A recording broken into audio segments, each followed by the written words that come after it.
कुरुंदवाड येथील ऐतिहासिक धार्मिक महत्त्व असलेल्या कृष्णा घाट परिसरातील बेकायदेशीर अतिक्रमणांवर पालिका प्रशासनाने अखेर निर्णायक कारवाई करत संपूर्ण परिसर अतिक्रमणमुक्त केला।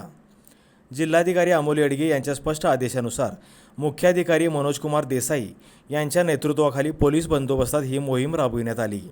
या कारवाईमुळे घाट परिसर मोकळा श्वास घेत असल्याची भावना नागरिक व पर्यटकातून व्यक्त होत आहे। जिल्हाधिकारी अमोल येडगे यांनी अलीकडेच कृष्णा घाट परिसराची प्रत्यक्ष पाहणी केली होती। या पाहणीदरम्यान घाटावर लावण्यात आलेली स्वयंघोषित मालकी हक्क दर्शवणारी फलके तसेच विविध प्रकारची अतिक्रमणे यांच्या निदर्शनास आली होती। या पार्श्वभूमीवर त्यांनी संबंधित मालमत्तेचे 7/12 उतारे प्रॉपर्टी कार्ड सादर करण्याचे निर्देश दिले। तपासणीत या जागेची मालकी हक्क कुरुंदवाड नगर परिषद व महाराष्ट्र शासन यांच्या नावावर असल्याचे स्पष्ट झाले।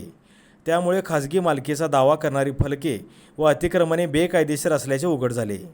या ठिकाणी काही व्यक्तींनी छत्रपती शिवाजी महाराजांच्या हिंदवी स्वराज्याचे सरसेनापती संताजीराव महाळोजीराव घोरपडे कापशीकर यांच्या नावाचा उल्लेख करत श्री कृष्णा व पंचगंगा प्रयाग संगम क्षेत्र सुब्रमण्य महादेव कुटुंब पंचायतन मंदिर परिसर तसेच समाधीस्थळ परिसरावर खाजगी हक्क असल्याचा दावा करणारे फलक लावले होते।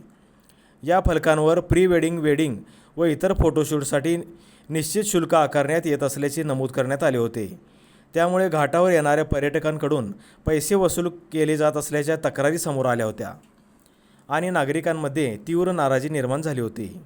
जिल्हाधिकाऱ्यांनी या सर्व प्रकाराची गंभीर दखल घेत मुख्याधिकारी मनोजकुमार देसाई यांना तात्काळ अतिक्रमणे हटवण्याचे आदेश दिले। त्यानुसार स्थापत्य अभियंता ऋतुजा चौगुले व नगररचना अधिकारी विराज थोरात यांच्या पथकाने सकाळी लवकर कृष्णा घाटावर कारवाई सुरू केली। यावेळी स्वमालकी दर्शवणारे सर्व फलक, अनधिकृत संरचना व अन्य अतिक्रमणे हटवण्यात आली। कृष्णा पंचगंगा संगम क्षेत्र हे धार्मिक, ऐतिहासिक व पर्यटनदृष्ट्या अत्यंत महत्त्वाचे ठिकाण आहे। त्यामुळे या परिसरात स्वच्छता, शिस्त आणि मुक्त प्रवेश राखणे गरजेचे असल्याची भावना नागरिकांनी व्यक्त केली आहे। टीव्ही नेक्स्ट मराठीसाठी शिरोळहून सुभाष गुरव।